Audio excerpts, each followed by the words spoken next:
विद्यार्थी मित्रांनो, अमालगमेशनमधील purchase consideration या मुद्द्याची मागच्या तासिकेमध्ये आपण चर्चा करत होतो.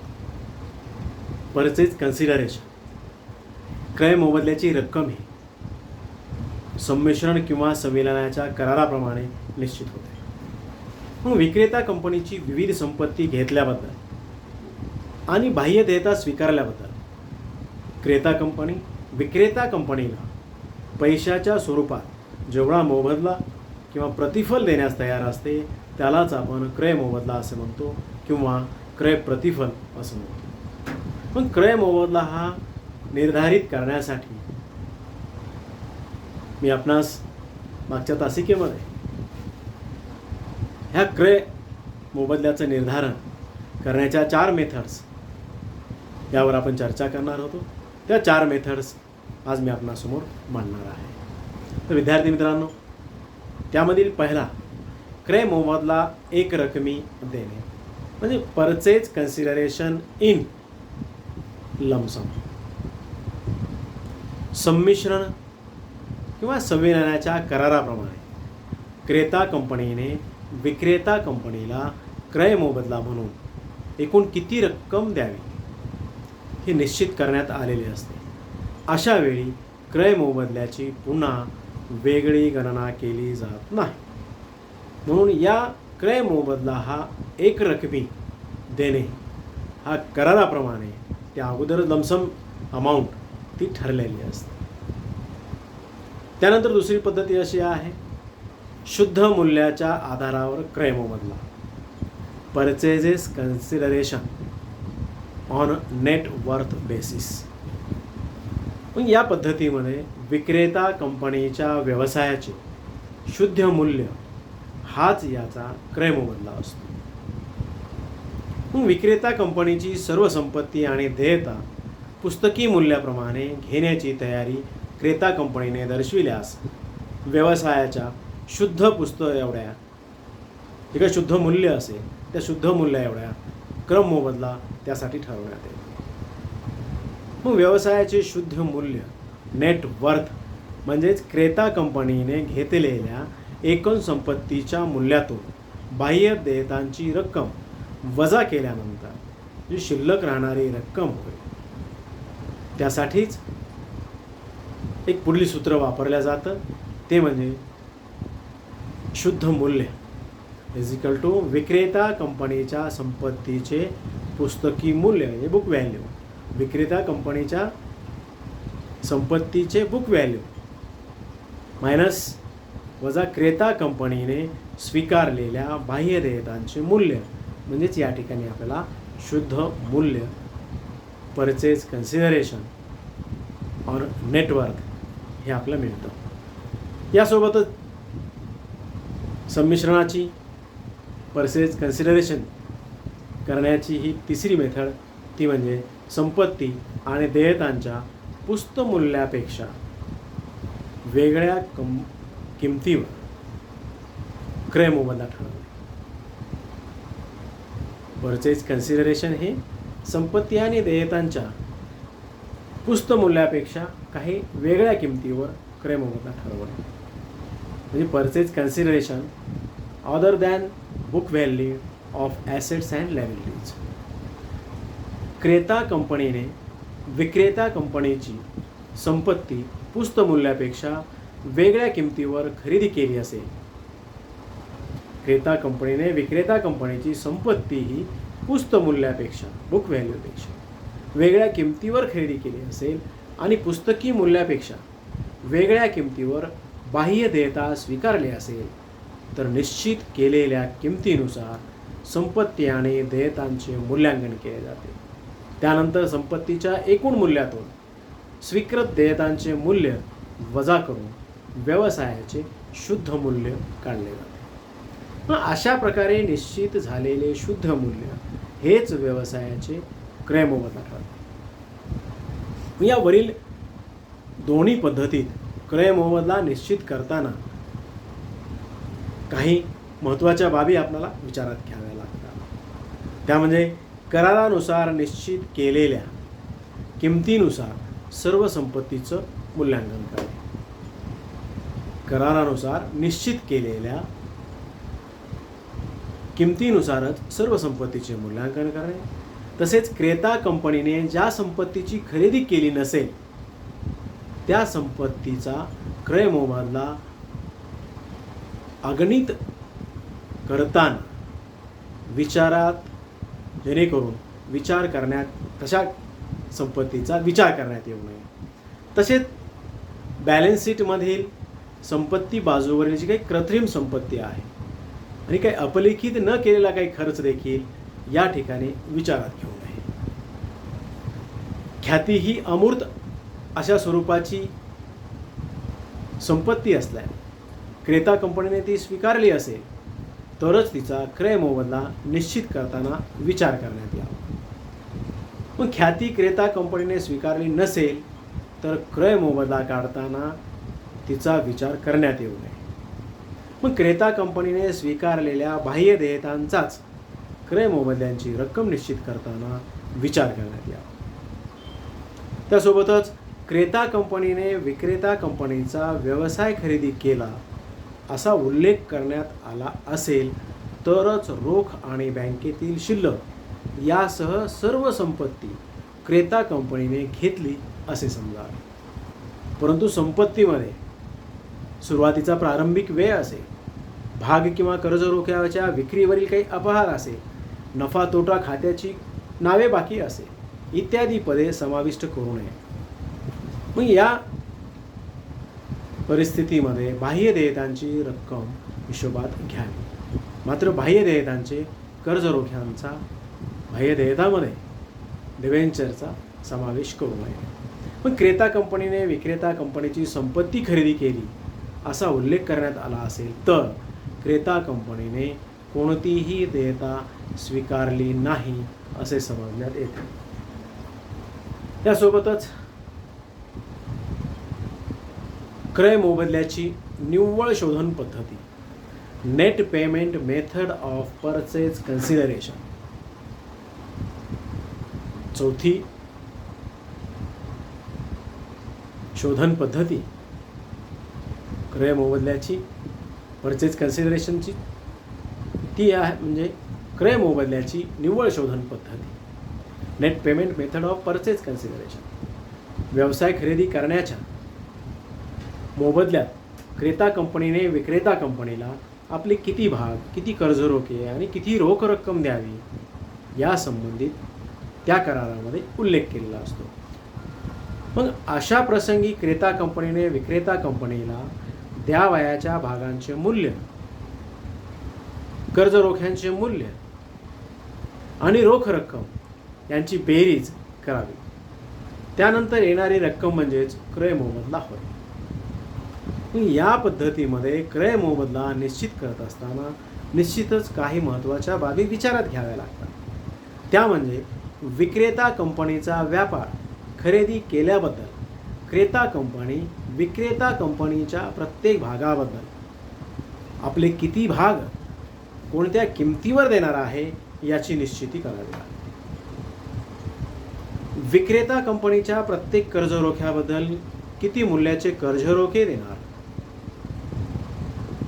हेही निश्चित करावे लागते. यासोबतच अंश आणि कर्ज रोख्याशिवाय क्रय मोबदल्याबद्दल किती रोख रक्कम देणार आहोत हेही निश्चित करावे लागते. यानंतर या सर्व रकमांची बेरीज करून क्रय मोबदला निश्चित करण्यात येतो, परचेज कन्सिडरेशन निश्चित केला जातो. म्हणून संमिश्रणामध्ये जो काही करार झालेला असतो त्या करारानुसार क्रेता कंपनीने विक्रेता कंपनीचा समापनाचा खर्च देण्याचे मान्य करण्यात आले असेल तर क्रय मोबदल्याच्या रकमेत या खर्चाची रक्कम मिळविली जाते. जर करारात ठरले असेल तर मग क्रय मोबदल्याचं शोधन, पेमेंट ऑफ परचेज कन्सिडरेशन हाही मुद्दा या ठिकाणी महत्त्वाचा आहे. पेमेंट ऑफ परचेज कन्सिडरेशन करारानुसार ठरलेला मोबदला कोणत्या स्वरूपात द्यावा हे स्पष्ट करणे आवश्यक असते. सामान्यपणे क्रय मोबदला हा रोख स्वरूपात देण्यात येत नाही. रोख रकमेपेक्षा क्रेता कंपनीला आपल्या भागांच्या स्वरूपात क्रय मोबदला देणे सोयीस्कर असते. त्याशिवाय क्रेता कंपनीचे भाग घेण्यासाठी विक्रेता कंपनीचे भागधारक तयारही असतात. त्यामुळे क्रय मोबदल्याची काही रक्कम क्रेता कंपनी आपल्या भागाच्या स्वरूपात देते. त्यासोबतच विक्रेता कंपनीचे कर्जरोखाधारक आपल्या कर्जरोखांच्या ज्या काही मोबदल्याची जी रक्कम असेल, रोख रक्कम घेण्यास फारसे उत्सुक नसतात. कारण त्यांना ती रोख रक्कम नंतर पुन्हा कुठेतरी गुंतवायची असते व त्यापेक्षा ते क्रेता कंपनीचे कर्जरोखे स्वीकारण्यासाठी सहजतेने तयार होतात. म्हणूनच क्रय मोबदल्याची काही रक्कम क्रेता कंपनी आपल्या कर्जरोख्याच्या स्वरूपात देते.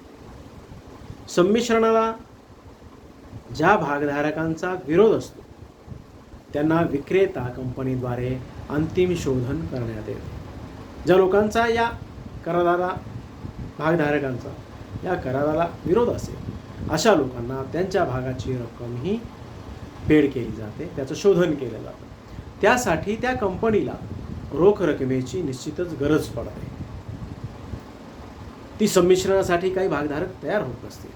मग अशा वेळी त्या भागधारकांचं पेमेंट करण्यासाठी काही रोख रकमेची सुद्धा संबंधित समापन करणाऱ्या कंपनीला आवश्यकता असते. मग संमिश्रणामध्ये ते पेमेंट त्या ठिकाणी नगदीच्या स्वरूपात काही केल्या जातं.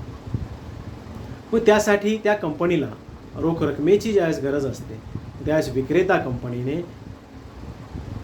काही निस्तारण घडवून आणण्यासाठी काही खर्च करण्याची सुद्धा आवश्यकता असते. मग या बाबींचा विचार करावा लागेल. असा अंदाज घेऊन क्रेता कंपनी विक्रेता कंपनीला तेवढी रक्कम क्रय मोबदल्याचा एक भाग म्हणून रोख स्वरूपात देते. म्हणजे अंशतः रोख रक्कम देऊन बाकी सर्व भागाच्या स्वरूपात भागधारकांच्या स्वरूपात त्या पैशाची परतफेड करण्यात येते. मग अशा प्रकारे क्रय मोबदल्याची बरीच मोठी रक्कम ही भागाच्या स्वरूपात दिल्या जाते आणि अंशतः थोडीफार रक्कम ही रोख स्वरूपात येते. मग काही रक्कम कर्जरोख्याच्या स्वरूपात तर काही थोडी रक्कम रोख स्वरूपात सुद्धा दिल्या जाऊ शकते. मग संमिश्रणामध्ये अशा पद्धतीनं जी कंपनी आपल्यामध्ये संमिश्र होणार आहे, एकत्र येणार आहे, त्या कंपनीच्या बाबतीमध्ये अशा पद्धतीचं पेमेंट केलं जातं. मग क्रय मोबदल्याच्या संदर्भात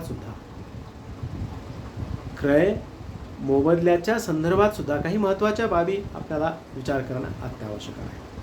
important items of determination of purchase consideration. क्रय मोबदल्याच्या संदर्भात निश्चितच काही महत्त्वाच्या बाबी आपल्याला विचारात घेणे अत्यावश्यक आहे. मग यामध्ये व्यवसायाचे सकल किंवा ढोबळ मूल्य,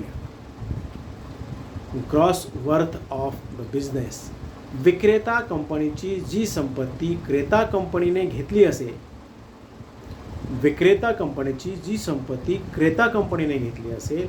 त्या संपत्तीच्या एकूण मूल्याला विक्रेता कंपनीच्या व्यवसायाचे सकल किंवा ढोबळ मूल्य असे म्हणतात.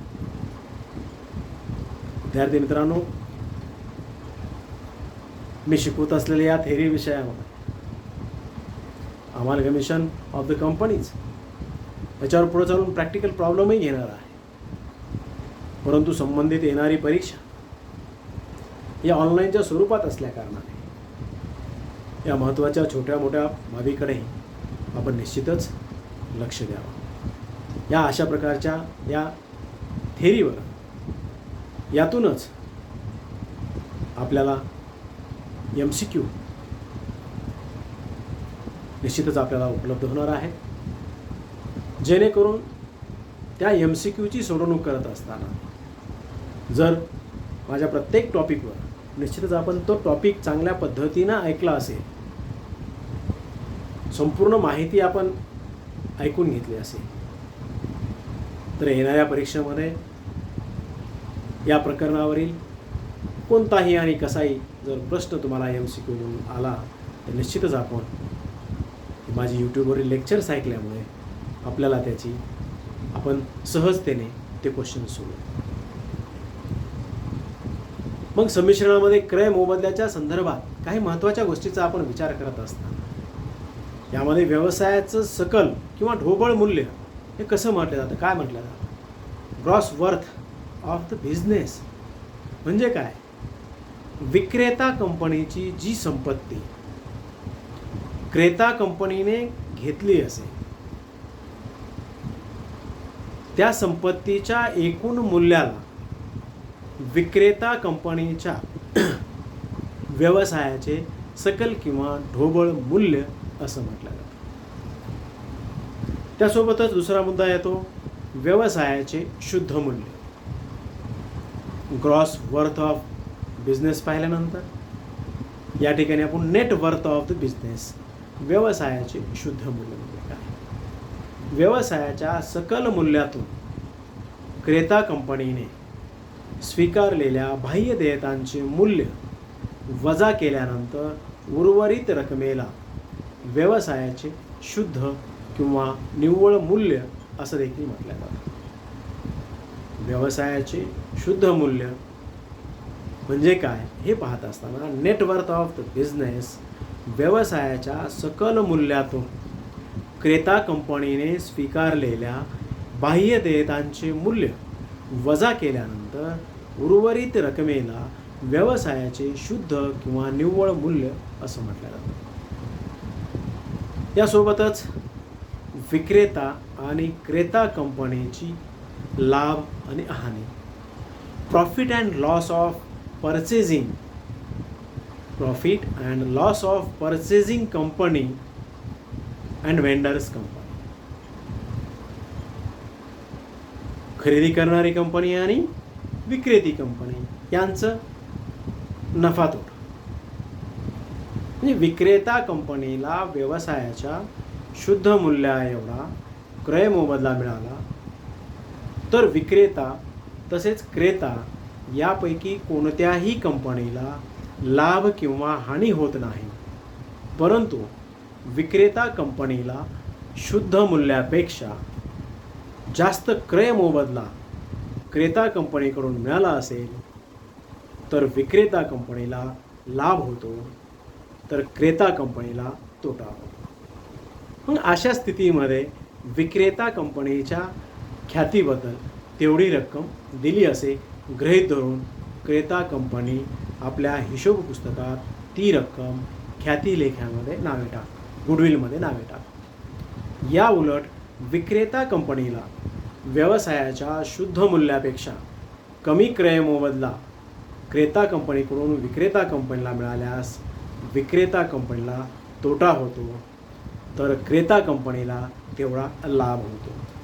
मग हा लाभ भांडवली स्वरूपाचा असल्याने क्रेता कंपनी आपल्या पुस्तकात तेवढी रक्कम भांडवल निधी लेख्याला जमा करते. विद्यार्थी मित्रांनो, हे सर्व पाहिल्यानंतर दुसरा गुडविल, ख्याती, या ठिकाणी क्रय मोबदला वजा जाता व्यवसायाचे शुद्ध मूल्य, व्यवसायाचे शुद्ध मूल्य वजा क्रय मोबदला म्हणजेच येणारी ती गुडविल असते. भांडवल निधी व्यवसायाचं शुद्ध मूल्य वजा क्रय मोबदला म्हणजेच भांडवल निधी. त्यासोबतच अजूनही काही मुद्द्यांची चर्चा करत असताना विक्रेता कंपनीच्या पुस्तकात काही जमा खर्च असतील. Accounting treatment of vendor company, संमिश्रणाच्या वेळी विक्रेता कंपनीला आपल्या व्यवसायाचे समापन घडवून आणावे लागते. मग या संदर्भात विक्रेता कंपनीला व्यवसायाची विक्री केल्याबद्दल आपल्या हिशोब पुस्तकात काही नोंदी कराव्या लागतात. त्यासाठी विक्रेता कंपनीला आपल्या खातेवहीमध्ये निश्चितच काही नोंदी कराव्या लागतात. मग त्यासाठी काही खातेही असतील, जसे रिलायझेशन अकाउंट असेल, रोखीकरण खाते. मग संमिश्रणाच्या करारानुसार क्रेता कंपनीला व्यवसायाची विक्री केल्यामुळे विक्रेता कंपनीला किती लाभ किंवा हानी झाली हे समजण्यासाठी रोखीकरण अकाउंट तयार केलं जातं. त्यालाच रिलायझेशन अकाउंट असं म्हटलं जातं. तेही तयार केलं जातं. त्यासोबतच क्रेता कंपनीचं खातं तयार केलं जातं, ज्या ठिकाणी अकाउंटिंग ऑफ पर्चेसिंग कंपनी असेल, शेअर होल्डर अकाउंट असेल. याही बाबीची चर्चा निश्चितच आपण येणाऱ्या पुढील तासिकेमध्ये करणार आहोत.